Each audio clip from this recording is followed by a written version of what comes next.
Bienvenidos a Calamares a la Romana, donde la historia antigua cobra vida en cada programa.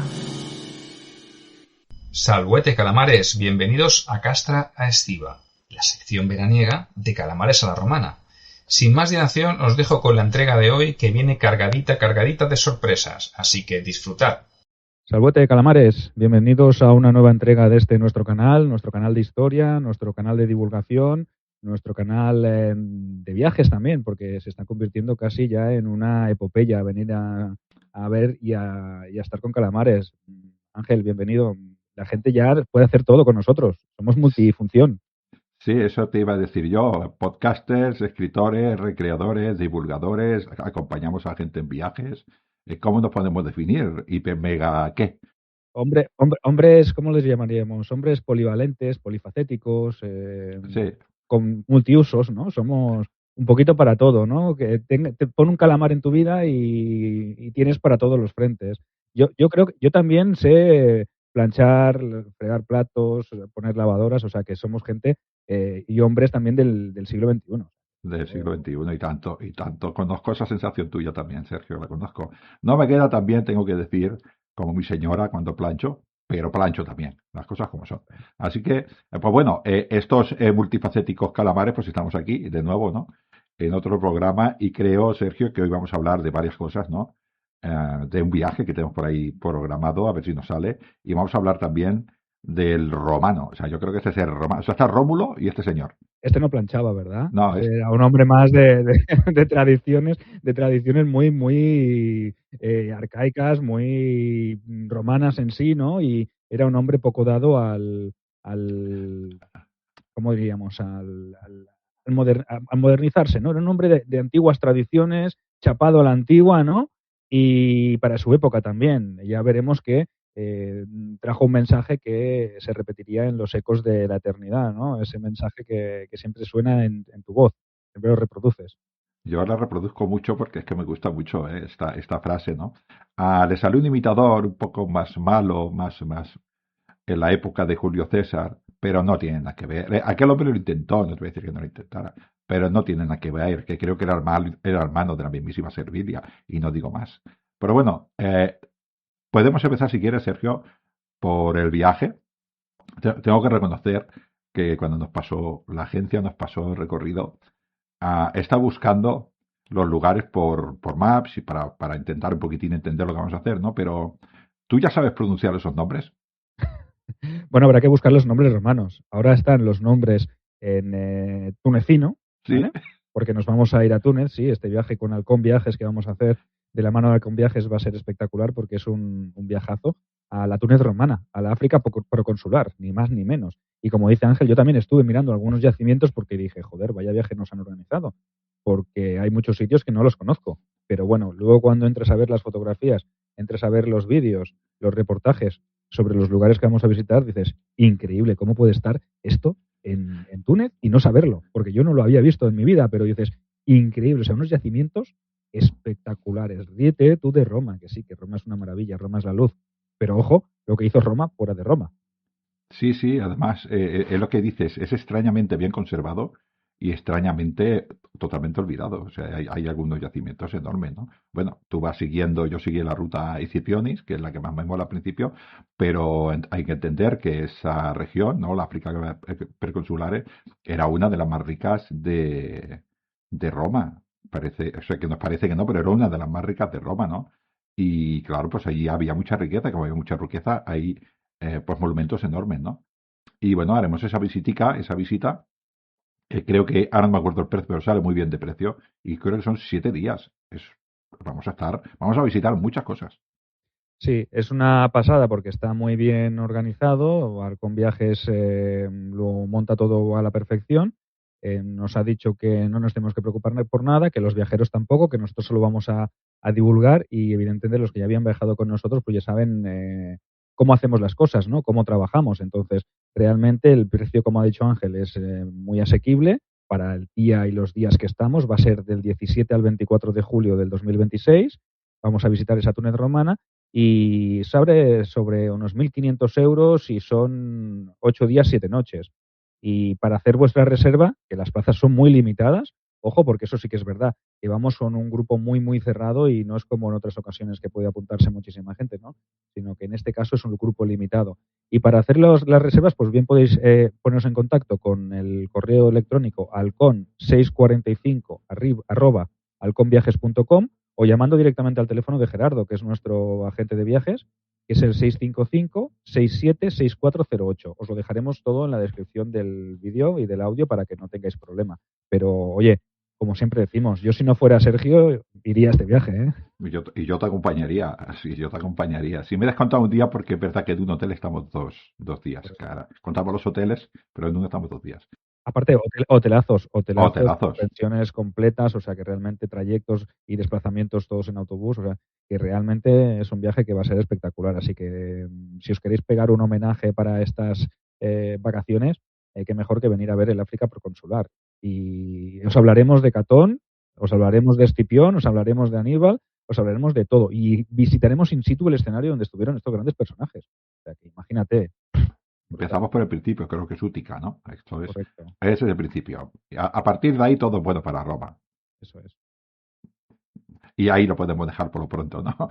Pero bueno, como dices, haremos guiones. Espero esta vez que no se nos olviden, Sergio, que últimamente... Improvisaremos, no hay ningún problema. Sí. O sea, estando en el África Proconsular, cualquier cosa puede pasar. Mira, más allá está un pareado, sin quererlo. Pues eres un poeta, Sergio, eres un poeta. Bueno, ya supongo que la gente ha adivinado que vamos a hablar del Gran Catón.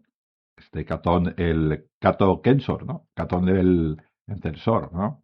Este hombre, para mí, antes de empezar a explicar toda su vida, para mí es el último romano que quedó de la antigua república. O sea, para mí este es del siglo, estamos hablando del siglo III, finales del siglo III, principios del II, pero este es un romano del siglo, de la época de Camilo. O sea, él sentía Roma como Camilo, estamos hablando del principio del siglo IV. O sea, este era romano hasta las trancas.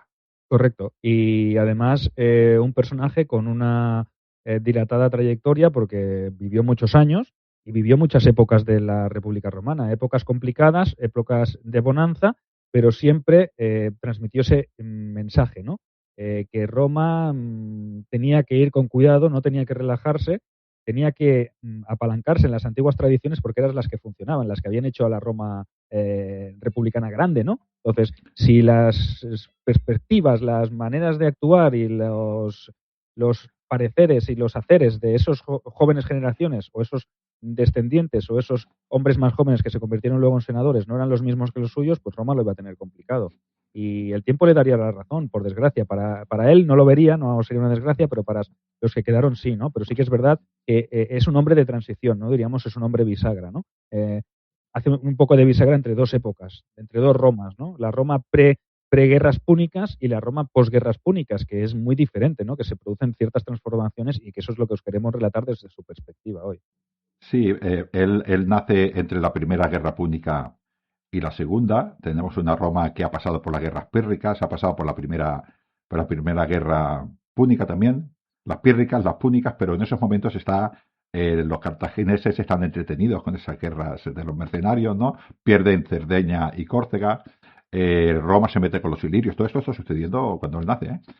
Y creo que también van contra los ligures, o sea, Roma ya ha bajado, Roma ya tiene muchos intereses en el sur de Italia, prácticamente ya suya después de Pirro, pero ya empieza a ir temiendo hacia el norte, ¿no? Hacia esa Galia Cisalpina, que la llama después. Pues en esa época, en el 234, nace este señor. Roma está, vuelvo a repetir, te lleva hacia Oriente. ¿Qué potencias tiene Roma en esos momentos todavía? Pues los macedónicos, que diríamos Alejandro Magno, compañía, que era, ¿cómo te diría yo? Era el reino de los ejércitos, ¿no? Y los cartagineses, que era el reino de los mares. Y Roma estaba intentando un poquitín crecer. Había tenido el primer conflicto con los púnicos, con Aníbal, con Asdrúbal en este caso, ¿no? Y con Amílcar, con su padre. Digo Asdrúbal, pero era un cuñado, porque como se llaman todos iguales, los cuñados, los hermanos, los yernos, un Asdrúbal, ¿vale? Y Amílcar, bueno, después de todo esto, pues nos vamos a encontrar que este hombre nace, va creciendo en una ciudad de al lado de Roma, Tusculum, y que en Roma se encuentra con que se expande hacia Iliria, hacia el norte, los cartagineses tienen en su target Hispania y ahí nace este hombre, ¿no?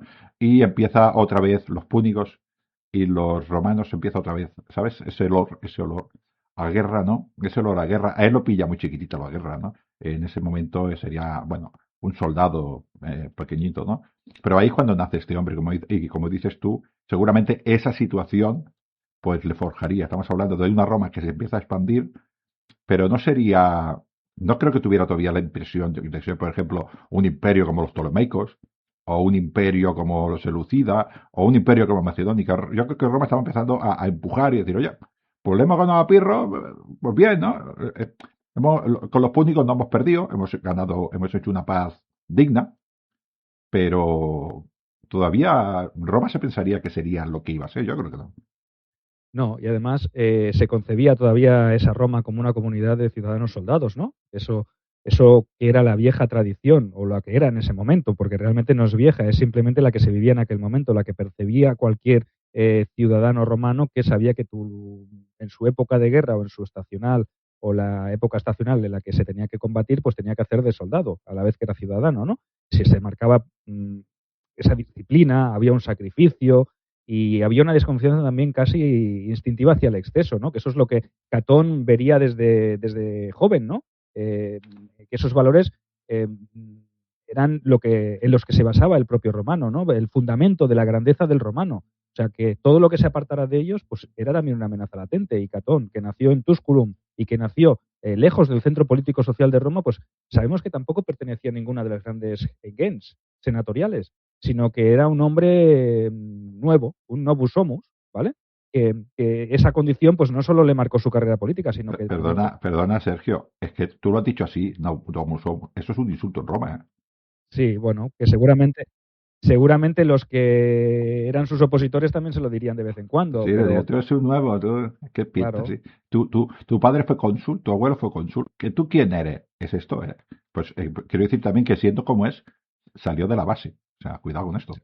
eso es que no es un hombre que tuviera una dilatada carrera política, ni que tuviera una herencia ni una tradición, sino que es un hombre que sale de cero, pues como salió Cayo Mario en su momento, ¿no? Gente que viene del campo, que por las circunstancias, seguramente después de las guerras púnicas, de esa segunda guerra púnica, la sociedad política quedó muy mermada a nivel de recursos humanos, y lo que hicieron fue introducir pues, a esos nuevos hombres y darles cierto poder en una Roma que se estaba rehaciendo, pero una Roma que había quedado prácticamente desangrada. Entonces ahí es donde él sacó también provecho. Yo entiendo que sacó oportunidad de la desgracia de los demás, pero la supo aprovechar. Él sabía de dónde venía. Él jamás perdió el campo de vista, no perdió ese origen suyo. De hecho, sabemos que era un hombre que estaba muy adherido al propio campo, a la agricultura, al sistema agrícola, porque como todo buen romano que se precie, tiene que dar gracias de dónde viene todo. En este caso, para el romano, lo más importante, siempre lo hemos dicho, es la tierra.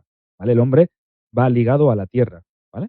El hombre y la tierra, no como Félix Rodríguez de la Fuente, pero bueno, más o menos, ¿no? Esos romanos de vieja estirpe, de vieja condición, pues son romanos muy ligados a eso, porque saben que lo importante para Roma y para la expansión y para que crezca la república es poseer tierras. Entonces, Catón en ese aspecto será un hombre nuevo, pero era un hombre nuevo porque tenía las ideas mucho más claras que según qué hombres viejos, ¿no? Sí, sí, sí. Es el concepto este concepto de la virtud, ¿no? Has dicho el arraigo a la tierra, ¿no? El Catón pensaba que con ese arraigo a la guerra, con esa frugalitas, que es una de las virtudes romanas, ¿no? La frugalitas, la industria, la firmitas, la severitas, ¿no? Estas virtudes del trabajo duro, del trabajo constante, del ser frugal, de conseguir de la naturaleza aquello lo necesario, sin ser miserable, pero tampoco sin excesos, ¿no? Esta manera de querer tu tierra hacía que al querer tu tierra quisieras a Roma, ¿no? Y esa actitud era la que te hacía grande, ¿no? En el momento que él ya estaba observando, en esos momentos que Roma se empezaba a extender un poco, iba hacia el sur. En el sur tenemos localidades muy ricas, con mucho arte y para lo que es Catón muchos vicios. Y esta manera de comportarse más a la ligera, perder esa frugalidad, de alguna manera te hacía perder la esencia del buen romano, ¿no? El buen romano era, como dices tú, era ese hombre que labraba su tierra y en la época en la que te aburrías en el campo, cogías la espada y luchabas para defender tus territorios, ¿no? Cerca de Roma. Y ibas en verano, luchabas y luego volvió a tus tierras, ¿no? A tus bueyes, ¿no? Él pues escribió el tratado este de agricultura, ¿no? Que es una belleza de tratado, yo he leído muchos trozos, ¿no? Pero bueno, nos enseña del campo, nos enseña de cómo es un ciudadano y nos enseña también de la piedad con los dioses, ¿no? Y esta piedad, esta fides y esta virtud era lo que él esperaba del romano de bien. Esto creo que es lo que se está dando cuenta de que conforme Roma se expande y conforme Roma se va adaptando a otras culturas más, ¿cómo te diría yo? Porque claro, hay culturas que no son, los galos probablemente no seducirían en demasía a los romanos, pero los griegos, o lo que nosotros llamamos ahora griegos, que era algo más complejo, esto parece ser que sí seducía, ¿no? Y esto a Catón le preocupaba mucho. Correcto. Un hombre de campo que estaba acostumbrado a, como tú habías dicho, a la frugalidad, al trabajo, a la sobriedad, a la autosuficiencia, pues viendo cómo llegan todas estas cosas, pues debería ser un duro golpe, ¿no? Y un tipo que está acostumbrado a administrar una finca, a conocer los ciclos agrícolas del campo, a depender de su propio esfuerzo y aceptar pues también las limitaciones impuestas por la naturaleza, pues claro, forjarían en él una visión de un mundo profundamente pragmático, ¿no? Es decir, para Catón la agricultura no es solo una actividad económica, sino que es una escuela moral también. Y el campesino romano es el ciudadano perfecto, es un hombre resistente, es disciplinado, obedece la ley, está dispuesto a empuñar las armas cuando la República lo exige. O sea, esa idea, aparentemente que es muy simple, que puede parecer muy redundantemente frugal, ¿vale? Sería el eje de toda su concepción política. O sea que tenemos que decir que es un hombre de tradiciones hecho por la propia tradición, pero es un hombre de su momento. Al final, es un hombre de campo. Y la inmensa mayoría de la ciudadanía y de los campesinos soldados y de los hombres que defendían la República en aquel momento procedían del mundo agrícola. Entonces, realmente, las élites que estuvieran en la ciudad de Roma, que son los que dirigían, pues a lo mejor sí que veían o tenían otra percepción diferente, pero el ciudadano soldado era el que, por lo menos en origen, Ángel, porque luego cuando veamos que la República se empieza a expandir y empiezan a entrar en contacto con esos griegos o esos macedonios o esas culturas más refinadas y tal, a lo mejor ahí sí que empiezan a adaptarse a ello, ¿no? Pero también es verdad que hay que tener en cuenta lo que siempre hemos dicho nosotros en los programas, ¿no? Que el ciudadano soldado era un ciudadano estacional, que combatía estacionalmente, ¿no? Entonces siempre volvía a casa. A medida que las campañas son más lejos de casa, el ciudadano campesino, el soldado campesino que va a luchar, ya no vuelve.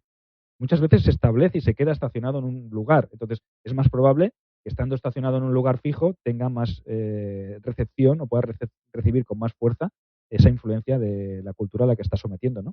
Claro, eso yo creo que es básico. Esa Roma que el soldado salía de campaña, caminaba 7 días y luchaba y 7 días volvía a casa, cada vez esos días eran más largos, ¿no? Este hombre, como dices, viviendo en su campo, seguramente su padre o sea, eran hombres que no eran importantes en Roma, pero no eran pobres. El ser un hombre nuevo no te hace pobre, ¿no? Le dio una buena cultura, le enseñó a llevar las fincas, la cultura que se esperaba de cualquier ciudadano romano. Pero este hombre, cuando hace la adolescencia, cuando hace sus 16, 17, 18, 19 años, se encuentra con Aníbal a portas. Imagínate un chaval que está en el campo, le toca las levas y el primer enemigo que se encuentra este señor es Aníbal cruzando los Pirineos eh, con Tesino, con Trevia, con Trasimeno y sobre todo Canas. Y él estaba en el ejército, no se murió porque no le tocó morirse, pero le podía haber tocado morirse en cualquier lugar, porque era soldado en esa Oye, época. Ángel, si no hubiese muerto, a lo mejor Cartago tampoco hubiese muerto, ¿no? Ah, No, si él hubiese muerto en Canas, por ejemplo, o en Tesino, en sí, Trasimeno, a lo mejor Cartago no hubiese tenido una oportunidad más amplia de poder sobrevivir y no ser sí, erradicada, ¿no? Porque no habría habido un tío ahí que estuviera todo el día Cartago de Lenda es, Cartago Cartago de de Lenda Lenta, es. sí. ¿Cómo tiene que molar, tío? Yo es que yo veo a Catón en el Senado allá abajo, hablando, y decía, pues tenemos que procurar que el trigo llegue a la ciudad de Capua porque he tenido una desgracia. Cartago de Lenta es. Sí, porque ya hablaremos más adelante cuando toquemos esa faceta política de cómo lo pronunciaba, porque a lo mejor la gente se piensa que simplemente decía Cartago de Lenda es. No, no, no. No, no, es que es una fórmula súper bien elaborada para captar la atención del oyente, para impresionar al oyente y luego al final pues lanzas ese mensaje que siempre, y es el mismo durante 1000 veces en un año, pues al final la gente pues acaba quedándose con ese mensaje que siempre se repite, ¿no? Y dirán, "Hostia, pues algo tendrá que ver, ¿no?". Pero bueno, ya lo hablaremos. Estamos al principio, estamos en la Segunda Guerra Púnica, no nos adelantemos No, y veamos que es un hombre esclavo de sus circunstancias, porque vive eso. pues él va a su ejército, vuelvo a repetir, él tendría 16, bueno, con conflicto como duró 10 años, pues entre los 16 y los 20 y pico, pues él está en el ejército, ¿no? Creo que participa por Capua y tal, pero bueno, participaría en muchos sitios porque en aquel momento el ejército iba de un lado para el otro, ¿no? Además coincidió con todos esos grandes hombres, ¿no? Con Escipión, con Fabio Máximo, con Claudio Marcelo, ¿no? O sea, que coincidió con grandes hombres y él estaba allí, pues viendo esto, ¿no? Y yo creo que ahí se dio cuenta, otra cosa también importante que hemos dicho de lo que significa lo del campo, y del peligro que estaba Roma. O sea, estamos hablando de que este hombre pensaba ya, porque seguramente se lo transmitiría a su padre, que los valores originales de Roma eran los que le harían grande a Roma, y se encuentra prácticamente el peor enemigo que había tenido Roma, o sea, que es Aníbal. Pero Roma no sufrió tanto ni sufrió, pero no tanto, y con Amílcar tampoco, pero con Aníbal que lo tenía allí, ¿no? Y esto tiene que forjar, dijéramos, el carácter, ¿no? O sea, estamos a punto de desaparecer como civilización. Si Aníbal hubiera tenido la oportunidad, creo que no pudo, pero estuvo a punto, a Roma, Sergio, podía haber desaparecido. Y él estaba allí como soldado luchando por su patria. Vio el peligro, lo vio como muy cercano, ¿no? Y no fue uno de los grandes protagonistas, como bien dices, ¿no? Porque seguramente fue un actor secundario si le llegó, ¿no? Pero sí que es verdad que vio tanta miseria, vio tanta desgracia, vio tanta muerte, vio tanta aniquilación, vio a la República también al borde de desaparecer, que interiorizó el significado de lo que estaba ocurriendo, ¿no? Y mientras muchos romanos, después de la victoria, quisieron pasar página y celebrar un triunfo como haber derrotado al gran Aníbal y tal, y conceder esa tregua y esos tratados para sacar beneficio de la victoria, pues Catón llegó a una conclusión totalmente distinta, ¿no? Y era esa de que Roma no debía olvidar nunca lo cerca que había estado de desaparecer. Y ese recuerdo del peligro era para él, vamos, una herramienta que supo usar muy bien y que olvidar ese apuntito de perder o de desaparecer equivalía a desarmarse, porque ¿qué hubiese pasado coroneando? ¿Qué hubiese pasado si Cartago hubiese destruido Roma? ¿Hubiese ganado la Segunda Guerra Púnica? ¿Qué hubiese hecho Aníbal con Roma? ¿Habría hecho lo mismo que hicieron los romanos con Cartago? ¿O la habría aniquilado y la habría arrasado totalmente? No sé, yo no sé si utilizaría este argumento, ¿no? Pero habiendo estado tan cerca, ostras, podía haber sido también otro de los matices que hubiese podido él introducir en su visión política. Lo que sí que es verdad que le condicionó tanto que a partir de entonces él siempre se convirtió en un ferviente defensor de ojito, señores, hemos estado al límite. Hemos estado al límite. A lo mejor lo magnificó también. Era una herramienta política, una estratagema también política, Hombre, pero hombre, yo creo que Roma, después de Cana sí que estuvo al límite, pero solo después de Cana, al año siguiente ya no, ¿eh? O sea, sí que es verdad que Aníbal estaba allá abajo, pero los grandes hombres de Roma hicieron la táctica necesaria como para que no fuera. A ver, las guerras pueden ir de un lado al otro. Si Aníbal hubiera conseguido más aliados o cualquier cosa, pues hubiera. Pero realmente, después de Canas, pues la situación para Roma se estabilizó un poco, ¿no? Y era cuestión de quién tenía más recursos. Y pues parece ser que Roma tenía más recursos, o como mínimo era capaz de conseguir recursos a menos coste, que viene a ser lo mismo, ¿no? Y ya está, ¿no? Pero como dices, a Roma acaba con las guerras púnicas y hay esas dos vertientes que es la que has dicho tú. Una es la de decir, hemos ganado, somos muy grandes, vamos a olvidar el sufrimiento, pues celebrando la victoria. Y sin embargo, Catón no iba así. Catón iba diciendo, hemos ganado, pero estamos dejando de ser lo que somos. Y si viene el enemigo, Aníbal, como Aníbal es peligroso, o otro que venga como él es peligroso, si abandonamos nuestra forma de ser, es todavía más peligroso. Este es el problema de que estaba todo el rato diciendo Catón. La moral romana, la forma de ser romana es respetar el mos maiorum, por extensión, esta forma de virtud muy compleja, ¿no? Donde entra tu trabajo, donde entra tu manera de ser, donde entra tu manera de vestir, donde entra tu manera de relacionarse con los demás, todo este tema, la frugalitas, la salubritas, la pietas. Si perdemos esto, perdemos nuestra base, ¿no? Y lo que veo es que hemos triunfado, podemos tener enemigos formidables, porque Macedonia también es un enemigo formidable, ¿no? Pero si somos nosotros mismos, yo creo que todo esto lo podemos afrontar.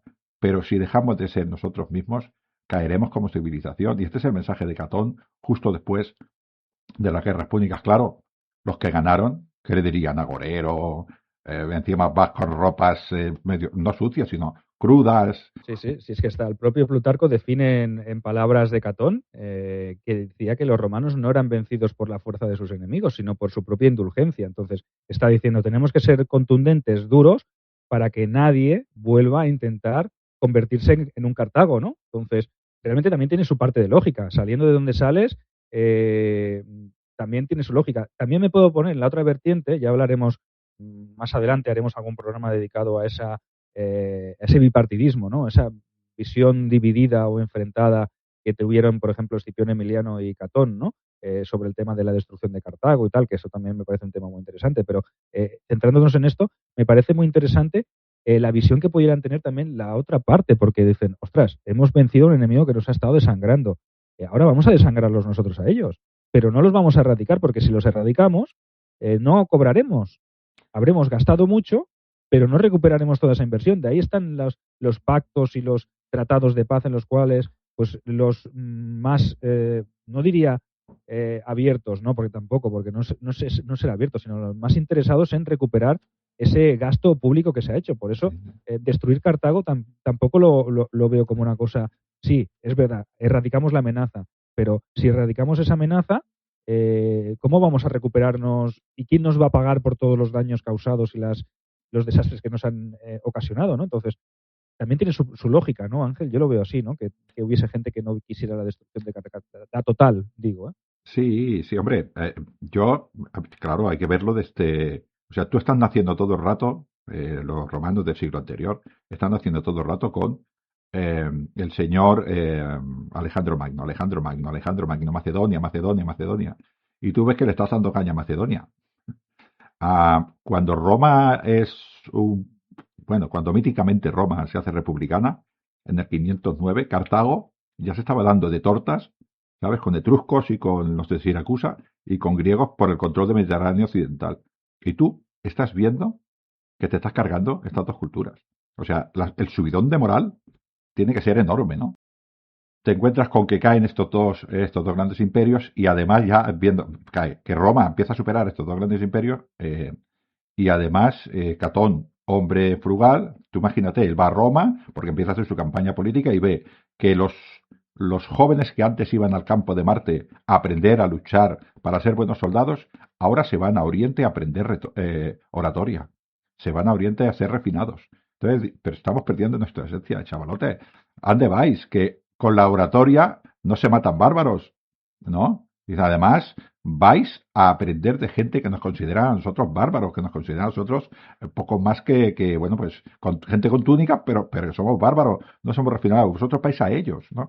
Este peligro, que al final parte tiene razón, ¿no? Pero bueno, ya lo hablaremos porque es un debate muy interesante el tema este, ¿no? Si tiene razón o no tiene razón, o si como tuvo razón fue peor. Creo que esta es mejor, ¿no?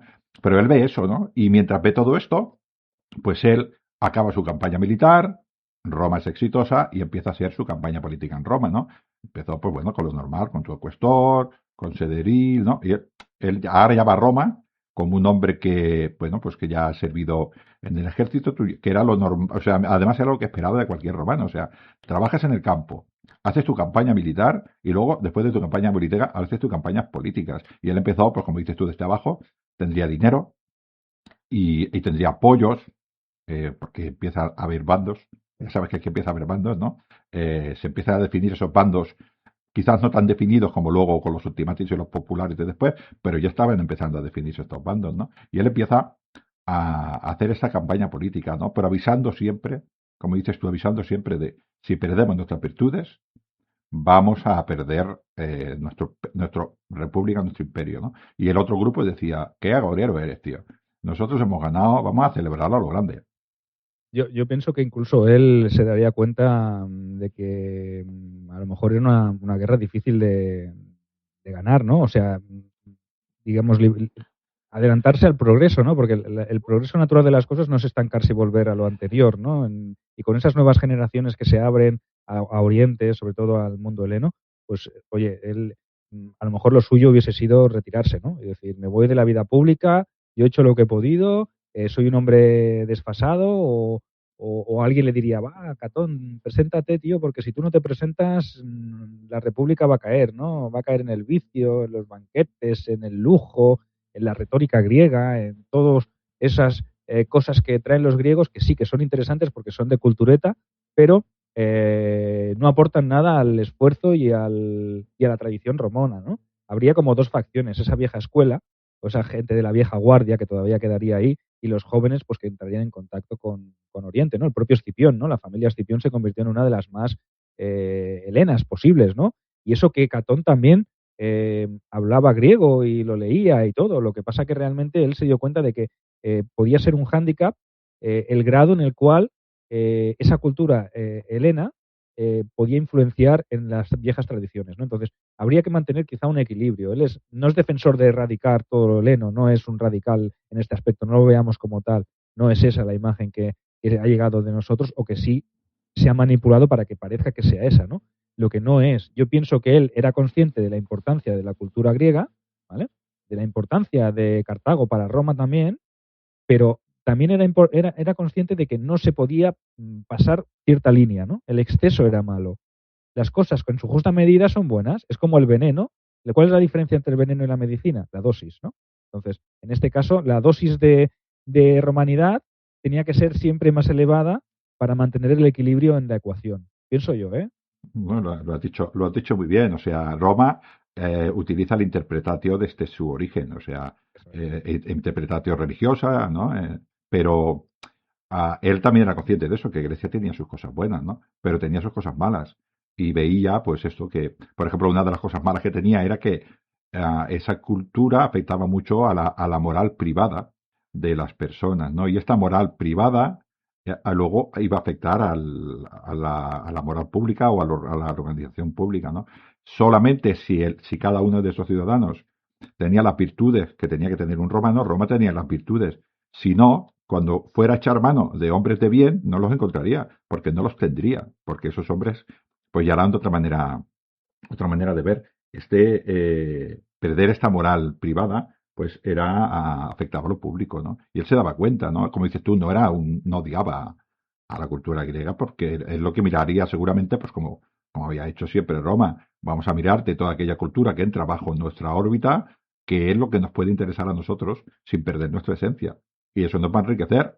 Hay que romper el mito, Ángel, porque yo pienso que aquí mucha gente tendría la percepción de que Catón es un antigriego, un anticartaginés, un anti todo lo que no sea romano, ¿no? Y en el fondo no ese es el concepto que defendía Catón. Lo que pasa es que siempre la historia se ha tergiversado, se ha intentado manipular y nos han presentado a un Catón el censor o un Catón el viejo como si fuera un viejo cascarrabias que lo único que quería era Roma, Roma, Roma, Roma, un pueblerino y no era eso, era un hombre adelantado, bueno, no adelantado, de la vieja guardia en un mundo cambiante. Entonces, se tenía que adaptar a las circunstancias, pero en el fondo siempre dejaba caer ese mensaje, ¿no? De que, ojo, ojo, no nos relajemos, no nos excedamos. Nuestros predecesores, o los que hemos vivido estos conflictos con las guerras púnicas, hemos vivido en la cultura y del esfuerzo, de la disciplina, de la lealtad, del luchar, del trabajar, de saber de dónde venimos, y las nuevas generaciones ya sin un Cartago grande y sin una Macedonia que se pudiera poner a ellos, pues como vivían en cierta comodidad, ¿no? En un mundo en el cual no se conseguían cosas sin tanto esfuerzo, ¿no? Entonces, al final él lo que intenta es advertir a la República de que la decadencia, el final, puede estar precisamente dentro de la propia República y no fuera, en sus enemigos, ¿no? Entonces... Sí, sí. Bueno, volviendo un poquitín a su vida, es fácil. El es cuestor, creo que lo mandan a Corte de Cerdeña, bueno, es edil, bueno, el cursus honoris de siempre, ¿no? Es cónsul, cuando es cónsul hace una campaña política por aquí, por Hispania, que desembarca en Ampuriae y les pega una paliza a todos los íberos, los pobres, bajó hasta la Turdetania, volvió dando otra vez paliza, porque claro, como solo daba paliza, si no, dijéramos, no organizaba, pues conforme iba bajando, se iba volviendo a repetir. Total, que bajó hacia la Turdetania, imagínate, hasta Ampuria, pegando tortas hasta la Turdetania, y volvió otra vez a subir hasta Ampuria, pegando tortas otra vez. Oye, una cosa que te iba a decir yo ahora haciendo un inciso, que tenemos el viaje de Túnez que hemos promocionado, pero es que también tenemos otro preparado para el Puente de Mayo, ¿recuerda? El Puente de Mayo, sí. Y precisamente una de las ciudades que visitaremos sería Emporiae, o sea, donde desembarcó Marco Porcio Catón, o sea que, entre otros, de ilustres romanos, pero también visitaremos Barquino, Tarraco, Baétulo, el poblado ibérico de Ullastret, o sea que, no paramos de viajar, ¿eh? No, y Sergio, y una tarde de sábado inmersiva totalmente, en la que aquellas personas que quieran se podrán poner una lorica amata, una lorica segmentata, o se podrán poner el casco de un secutor. El de retiarios no, porque no tienen los cascos retiarios, pero puede ser un murmilo, por ejemplo, ¿no? Vaya experiencia, ¿eh? Claro. Vaya experiencia también con Halcón Viajes, chicos. O sea que en el mismo teléfono de contacto para el Puente de Mayo, del 1 al 4 de mayo del 2026. O sea que esta es nuestra oferta viajera. Y Catón en todas partes, ¿eh? Es que sale por todas partes. Catón, sí, hizo sus campañas, no representó, en la conquista de España no representó ningún hito, quizás los turdetanos firmaron un tratado con él y desde entonces lo que es la provincia de la Bética estuvo relativamente favorable a Roma, ya sabes que los íberos, los celtíberos. Voluntad cambiante, ¿no? Sí, un poquitito, tampoco mucho, o sea, a ver. Un tal Indíbil y Mandoni, ¿no? Sí, esta gente de mal, porque Catón es un romano como los dioses mandan, no sé para qué se oponen a él. Se tenían que haber rendido y dice Catón lo que tú quieras y se acaban los problemas, pero quisieron guerra, pues vino Catón. ¿Qué le vamos a hacer, no? Pero bueno, volvió a su campaña. Es que describe la historia de Catón y está describiendo la historia de un romano de toda la vida. O sea, naces en el campo, haces tus primeras campañas militares como un soldado de nada, pues pasas por la guerra, haces tu campaña política, cuando eres cónsul pretor, depende del personaje, ya tienes tu ejército, haces tu campaña, celebras tu triunfo, y además a no solamente le dio el triunfo, sino que poco después, en el año, las campañas con la Bética son en el año 196, 194, por ahí, pues 10 años después ya el sumo, que es el Cator, el censor. Cator el censor, la gente no conoce cuál es este cargo, pero este cargo, por ejemplo, era una persona que tenía un prestigio muy importante, a pesar de los enemigos, él tenía un prestigio muy importante y dictaba de alguna manera la moral romana, pero también Sergio hacía el censo. Y algún senador que él vio en alguna bacanal de estas y en alguna fiestaca excesiva, parece ser que perdió la condición de senador. O sea, no mató, es verdad que no hizo listas de proscripciones, pero echó a gente de ser senador, pero no porque hubieran hecho un delito de lesa majestad, ¿no? Una traición a la patria. No, porque no seguían, según él, la moral romana. Oye, esto es muy importante. Esto me recuerda mucho a Augusto, también, en temas de Lo moral mismo. y de... Pero tú, tiremos un poco atrás, antes de irnos a la época de censor, ¿qué ocurrió en el 195 a.C.? ¿Te suena a ti la Lex Opia que se hizo durante... Ah, sí, que majísima la ley Opia, sí.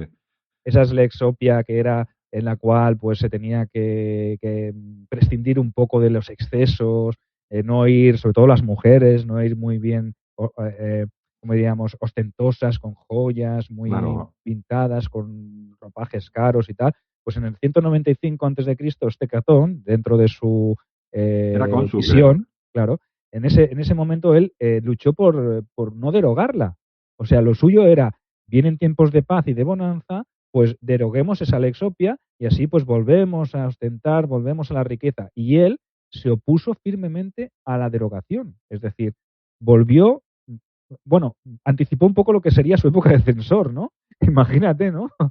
Es muy interesante lo de Opia. Si quieres, hacemos un programa porque es muy interesante, ¿no?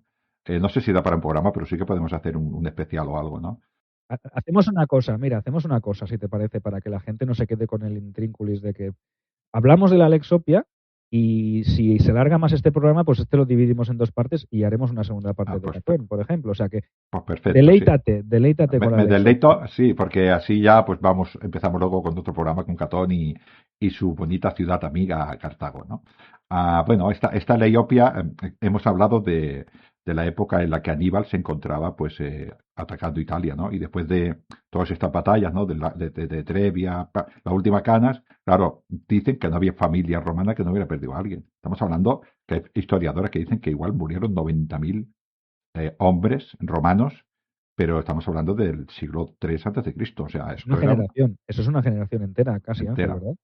Entonces, muchas matronas romanas y mucho, claro, Roma no tenía dinero, entonces pues pidió, oye, tenemos que montar 8 legiones, que montaron 8 legiones, Claudio Marcelo creo que montó 8 legiones en 2 días, pero claro, los hombres tenían la obligación de servir, pero esas legiones tenían que comer, esas legiones tenían que tener armas, todo eso generaba gasto a la República, entonces hubo muchos hombres que dieron dinero a la República, pero las mujeres que estaban exentas de pago, de impuestos, pues muchas de ellas voluntariamente dijeron, es que vamos a desaparecer. O sea, cuidado con o sea que el efecto que hizo Aníbal es enorme, o sea, dio un miedo enorme. Entonces dieron muchas partes de sus joyas también al ejército. Un inciso.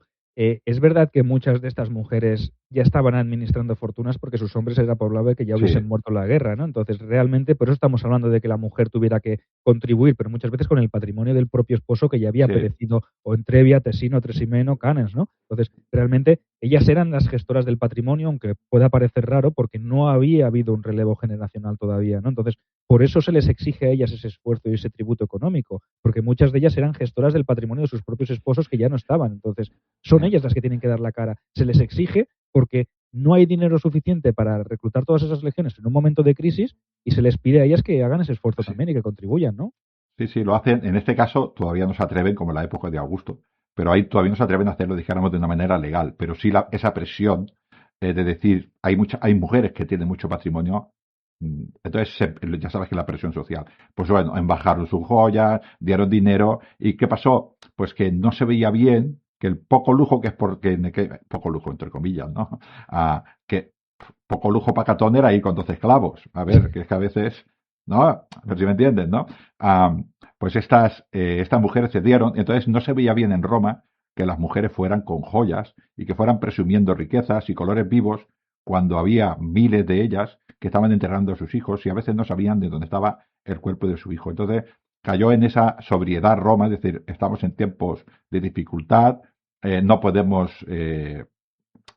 aparentar más de lo necesario, ¿no? Y para eso se hace una ley, que es la ley Opia, ¿no? Bueno, pasa eso, Catón no quiere, y ayer por el 195, pues tribunos de la plebe, pues se ve que las mujeres iban a sus maridos y les Sí, decía, presionados un poco, ¿no? Presionados un poco por... sí, ¿no? Y senadores, dice Catón, oye, eso lo dice Catón, creo que lo dice en Plutarco, que Catón, pues estaba un poco, sobre todo, exaltado, ¿no? Porque, claro, las mujeres decían a los maridos, oye, yo soy una mujer de bien, yo soy una mujer que te he dado 3 hijos, yo soy una mujer de buena familia y no me puedo poner joyas. Ponerme joyas, presumir de mi posición social es la condición de mujer. La mujer tiene que tener piedad, la mujer tiene que tener hijos, la mujer tiene que tener unos comportamientos, tiene que ser lanífica, tiene que ser domiquela, o sea, esas virtudes, ¿no? De un solo hombre, de una sola cama, pero tú a compensación me tienes que colmar de regalos, porque yo soy una mujer de bien y no me dejas presumir de regalos. Entonces me estás quitando mi condición de mujer. Yo no te prohíbo a ti ir a la guerra y ser viril, pero tú, sin embargo, tú tienes una ley que me lo prohíbe. Y las mujeres presionaban. Y se ve que hubo tribunos de la plebe que estaban a favor y tribunos de la plebe que estaban a favor. Y bueno, pues se produjo un debate en el Senado. Y hay que informar a los oyentes que esta es la primera, que se sepa, la primera huelga, tal como lo cuento, de mujeres. O sea, las mujeres se fueron al foro a no dejar pasar a todo aquel que estaba en contra de derogar la ley Opia. Esto dice, ¿no? Y bueno, pues hay un tribuno de la plebe que habla y dice, a ver, las mujeres pues tienen el derecho porque son mujeres y tal. Y Catón decía que si las mujeres tenían algún problema, que qué hacían las mujeres en el foro. O sea, él iba a la curia hostilia, y se habían encontrado las mujeres allí. Imagínate lo que le dirían, ¿no? A saber lo que le dirían a ese señor, ¿no? O lo que les diría él a ella, porque no se quedaría corto. Él tampoco se quedaría corto. Iros a vuestra casa, no. Mujerona, habéis perdido. Vuestros maridos no saben poner en vuestro sitio. Sí, sí, claro, es que él era así, ¿eh? No, no. Y el discurso, que creo que no lo pone Plutarco y otro hombre más, ahora no me acuerdo, Tito Livio también lo Tito recuerda. Livio, pues el discurso que dice algo así es como, a ver, si las mujeres tienen sus problemas, que lo digan en su casa, en la debida intimidad a sus maridos en las alcobas. Pero que en la calle, no, eso fue lo que dijo, ¿no? Básicamente lo que quería decir es que las mujeres no podían intervenir en política, ¿no? Y el otro decía, hombre, a ver, vale, quizás tienes razón, pero es que les estamos negando eh, parte de su condición. Y cuando llegó el día de la votación, eso me lo han dicho, a ver, Sergio, tú no vas, Morea, yo no, esas zonas no las tú no frecuento. vas a esas zonas del Aventino, ¿no? Pero en las tabernas del Aventino me han dicho que miles de mujeres fueron a 2 o 3 tribunos de la plebe que iban a vetar la abolición de la ley. Y rodearon las casas y no pudieron salir. O sea, hicieron, ¿sabes? Lo que ahora se llama un escrache de estos, pues allí, Total. allí. No, no pudieron salir y rodearon el foro. Entonces solamente pasaban los que podían votar. Claro, pues ganó la derogación de la ley Opia. Yo creo que Catón no durmió en 20 días. Mínimo. Eso por decir. Pero claro, yo me lo imagino a él haciendo ahí su discurso, ¿no? Y diciendo que claro, que esto, vamos, este lujo, pues que era abrir un tema complejo, ¿no? Un melón, ¿no? Y intentando convencer a los demás, a los hombres, y los hombres diciendo, ya verás yo cuando llegue a casa ahora y le diga esto a mi mujer, ¿sabes? Que también es comprensible. Oye, que nos lo estamos tomando a cachondeo porque lo No, estamos viendo desde la perspectiva del siglo XXI, ¿no? no, Pero no. para una época o para un tema no es que estemos más a favor o más en contra, pero es que en aquel momento, en una sociedad regida por y para hombres, eso tenía que ser algo Un cisma. particular, un cisma, algo asombroso y que costaría incluso para el que la acabara derogando, costaría lo suyo también, porque era atentar contra las tradiciones del Sí, momento, ¿no? sí, Eh, lo que pasa es que el tribuno que da el discurso, lo que dice es algo así que, bueno, que la mujer tiene su papel, tiene su rol en Roma. No es el del hombre, pero es importante. Y parte de su rol es poder ir bien vestida, demostrando quién es, demostrando que es una mujer digna, demostrando que es una mujer patricia, porque claro, las pobres la joya les daba igual, pero que era una mujer como los dioses mandan, ¿no? Y parte de eso era pues ir enjollada, ir preparada, entonces decir, yo le he dado a mi marido y mi marido me da a mí. ¿Y cómo lo hago? Pues presumiendo del poder adquisitivo que tengo, ¿no? Esto era es lo que él creía que era condición de mujer. Esos son sus éxitos. La mujer es tener sus hijos y tener sus joyas. Ese era el éxito de la mujer. Para nosotros es, pues, un triunfo, con nuestros soldados, y ir a Júpiter y darle, pues, una ofrenda de unos bueyes blancos, ¿no? Pues bueno, esto lo consiguió. ¿Qué temía Catón? Pues Catón temía lo que sucedió. Y ya no es tanto que la mujer, como dices tú, si está dentro de la frugalidad, yo le compro a mi mujer una joya y ella la presume en los días de fiesta y ya está. No, claro, empezaron pues lo mismo.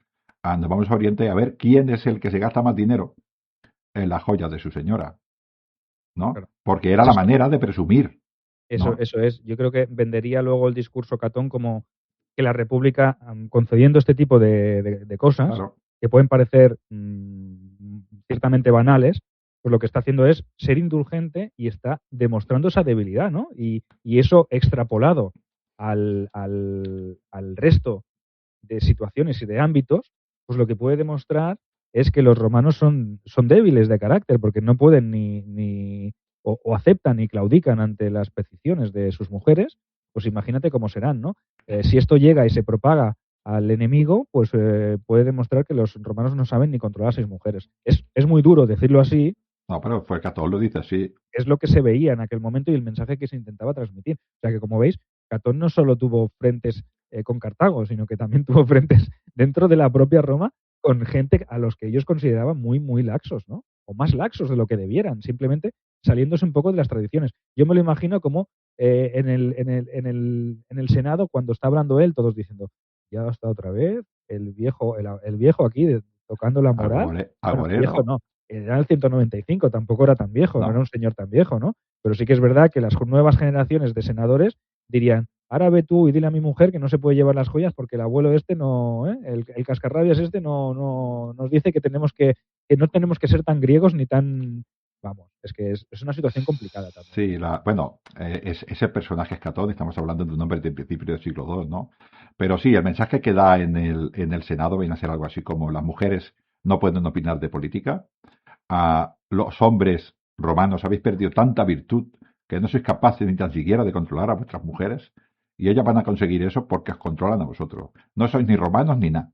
Pues bueno, pues perdió. No, perdió. En este caso perdió. No siempre perdió Catón, ¿eh?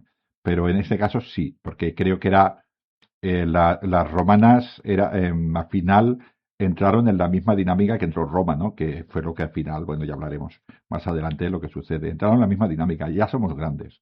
¿Qué sentido tiene que no podamos presumir de joyas si a, hemos conquistado toda Italia? Estamos teniendo, ya en estos momentos ya se habían cargado, bueno, Cartago todavía no, pero los macedonios estaban dando guerra ya por ahí, ¿no? Entonces ellos veían que crecía, entonces, ¿por qué los hombres sí y nosotras no? Cada uno en su sitio, cada uno en su papel, pero porque ellos sí y nosotras no. Entonces es la corriente lo que lleva a ello, ¿no? Claro, no es la mujer que quisiera traspasar una línea ni que quisiera No, tener más derechos que un hombre o asumir derechos políticos. si era volver atrás, la mujer quería volver a antes de las guerras púnicas. Correcto, entonces no es una cosa que se Claro, tiene que ver como una amenaza contra los derechos y las virtudes del hombre ni nada, ¿no? En este caso simplemente sería una concesión de algo que había previo y que se había anulado por una situación de crisis, ¿no? De claro. crisis grave, ¿no? Entonces, ahora que la situación y la crisis se ha superado, pues ¿por qué no volvemos a estar como antes? Es una exigencia que yo creo también Sí, más que justa. sí, desde el punto de vista de Catón, lo que pasa es que ve demasiados cambios en poco tiempo. Yo creo que Catón se da cuenta, o quizás es uno de los primeros que se da cuenta, hay más gente, pero acaba mal, ¿no? Pero que se da cuenta que hay demasiados cambios en poco tiempo, ¿no? Y todo esto va rompiendo esa tradición, ¿no? Am, y el tema este de las mujeres, piensa que, bueno, todas estas extensiones de Roma hace que los hombres cada vez sean más ricos, los hombres, los poderosos sean cada vez más ricos, tengan más poder económico y haya más desigualdad todavía eh, económica, ¿no? Esto lo ve también, yo creo que lo ve Catón, ¿no? Pero dice, a ver, la gente rica tiene que ser rica, pero los pobres tienen que ser campesinos y sacar adelante a una familia, ¿no? Todo esto está viendo que se rompe. Y luego, en esta época, como dices tú, murió tanta gente en Canas, bueno, y en todas las batallas, que muchas haciendas quedaron solo a través de mujeres, ¿no? Entonces las mujeres empezaron también a conseguir unas, ¿cómo diría yo? Unos poderes, unos derechos que no habían tenido nunca. Nunca. La mujer en Roma era parte de un colectivo. Cornelia era la hija de Cornelio y se acabó. Pero poquito a poquito hubo mujeres que empezaron a tocar dinero y a gestionar dinero. Sí que es verdad que era a través de la tutoría de un hombre, ¿no? Pero ya gestionaban ellas el dinero, ya tenían sus propiedades, ya heredaban. Si estamos hablando de una Roma que está cambiando, como dices tú, Catón quizás no veía mal el cambio, pero es que era demasiado rápido. Y siempre que ese cambio no provocara el romper, vamos a decirlo claro, este mos maiorum, que el de que él creía, pues el cambio era aceptado porque Roma era una sociedad que utilizaba la interpretatio. Pero cuando se rompía eso, él intervenía. Y aquí quiso intervenir y, bueno, perdió. Bueno, volviendo a ese año 184 de su época más defensor, pues Plutarco también nos decía que Catón se ganó el temor generalizado, dice, porque decía Plutarco que su juicio no se basaba únicamente en la legalidad, sino que también exigía, ¿no? Y pedía virtud. Y no bastaba con cumplir la ley, sino que había que encarnar el ideal romano. Y esta actitud pues le granjeó pues una reputación temible, pero también consolidó su papel como defensor de la conciencia romana, y eso es súper interesante, ¿no? Porque él no perdió de vista nunca los valores, las tradiciones, las costumbres. Dentro del sistema político cambiante, pues intentó defender siempre las instituciones, los ideales, que Roma no se perdiera como la esencia y que no se la llevara el viento, es decir, que no se fuera con las legiones, sino que se quedara también la esencia en la propia romanidad, ¿no? Que eso es muy importante, ¿no? También es verdad que durante esta época, pues eh, se volvió incluso más hostil hacia la influencia griega. Recordad que estamos en plena conquista de Macedonia, éxito tras éxito, las legiones romanas vencen a las falanges, someten, controlan, cada vez llega más influencia de Oriente, de ese Oriente helenizado. Entonces lo que hace Catón es convertirse en hostil, ¿no? Incluso el Plutarco nos vuelve a repetir de que Catón decía que si Roma se llenaba de libros griegos perdería su fuerza, pero no desde rechazar el conocimiento de los griegos, como hemos dicho antes, sino como una crítica en la que Catón percibía que si esa influencia era muy bestia, era muy masiva, se perdería la esencia de la propia idea romana, ¿no? Las tradiciones, las costumbres. Entonces, va un poco por ahí, no criticar la cultura griega, sino el exceso de cultura griega en detrimento de la cultura romana, que tenía la suya propia, es decir, estamos cambiando la nuestra, que ya es rica, que ya es grande y que ya es elocuente, por otra nueva que viene de Oriente, que sí que está bien, que la podemos adaptar, que podemos convivir con ella, pero nunca se puede sobreponer y anteponer a la nuestra. Es que es eso, simplemente. Sí, para ir acabando, aquí en el guión dices que el saber, si no va acompañado de disciplina, se convierte en debilidad. Y esto es lo que decía Catón. O sea, tú no tiene nada de malo aprender de otras culturas, porque Roma siempre aprendió de otras culturas, por eso hizo eso tan grande, se hizo tan grande. Aprendió de Aníbal, aprendió, bueno, de los púnicos aprendió a navegar. O sea, sí que es verdad que ya tenía sus barcos, pero quiero decir, ¿no? Ah, y aquí fue lo que le pasó. Él lo que pensaba no era tanto que la cultura griegas fueran malas, sino que cuando entraba en temas disciplinarios, en temas de moral, aquí sí que podíamos ir mal, ¿no? Y se ve que, claro, yo me quiero imaginar estos romanos, que es así, estos romanos de campo que salían de sus campos y viajaban a aquellas ciudades, y veían ciudades con altos muros, grandes monumentos, grandes templos, claro que quedarían cautivados. O sea, estamos hablando de una Roma muy rural todavía en esta época, ¿no? Y esas hombres quedarían totalmente cautivados, o sea, volverían a Roma siendo, bueno, prograqueando, ¿no? ¿Sabes? Haciéndose el griego, ¿no? Esto es lo que él veía, ¿no? No, como dices tú, es difícil el hilo, ¿no? Este de separar de odio a lo griego, no. No, la cultura griega era una cultura, una figura griega era muy bonita, ¿no? Pero si entramos en cómo se comportaban ellos, esos a nosotros nos debilitan. Además, él lo vería porque las legiones a los griegos los dejaron tontos, o sea, los griegos nunca, no fueron nunca un enemigo. Los macedonios es otra cosa, pero los griegos no fueron un enemigo, ni en el sur tampoco, ¿eh? En la Magna Grecia, ¿qué? Porque vino Pirro y ayudó y puso el peso de... Si no, la Magna Grecia hubiese sido un paseo triunfal también, realmente. O sea que... Y bueno, este hombre, ya seguiremos el siguiente programa, pero creo que esta frase, su intención era cargarse Cartago, y ya diremos por qué, ¿no? Pero es importante, para acabar aquí, creo, Sergio, entender que Roma es una civilización que se hace fuerte, se hace dura, porque lucha contra sus enemigos de alrededor. Cuando Roma se hizo republicana, luchó contra etruscos, luchó contra latinos, contra oscos, contra boscos, contra todo lo de alrededor. Se fue creciendo, se encontró ya con los galos, con los ligures, con los samnitas, se encontró enemigos formidables, ¿no? Se está ganando sin enemigos, y Catón lo ve.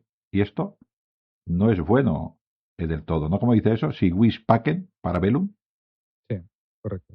pues se ve que era demasiado pacem, ¿no? Demasiada pasta. Bueno, dicho esto, yo creo que es un buen momento para parar. Volveremos a la idea esa de Cartago debe ser destruida, pero ya lo dejaremos para el siguiente programa. Creo que este ha sido bastante interesante. Se me olvidó decirlo a la entrada, pero este programa también lo podréis escuchar en la Biblioteca Perdida, Por los Dioses. O sea que haremos una doble escucha, como siempre sonamos, para llegar a más audiencia. Recordad, tenemos los viajes también con Halcón Viajes, las direcciones de correo electrónico y el teléfono para reservas en la descripción del vídeo, del audio. Si no os acordáis, pues reescucháis el programa desde el principio, que es muy interesante, y allí salen también nombrados por un servidor. Sin más, no os quedéis sin vuestra plaza, veníos con nosotros de viaje y suscribíos a nuestros canales, que eso es lo más importante para seguir escuchando estos pedacitos de historia. Hoy le ha tocado a Catón. Nos hemos quedado a medias y lo que queda, iba a decir, lo que queda, ¿verdad, Ángel? Que aún queda mucho por explicar. Sí, queda mucho. Yo, ya que Sergio se despide, yo también un octoabrazo y también un abrazo a los mochuelos y a las mochuelas y a todo aquel que nos quiera oír desde cualquier otro sitio, porque Calamares se oye, no sé, creo que hay una plataforma en la que no se oye, pero no tiene cobertura en Ganímedes, por eso no estamos. Bueno, pues lo dicho, un octoabrazo a todos y sobre todo, recordad, Cartago debe de ser destruida, no os olvidéis. Opino lo mismo.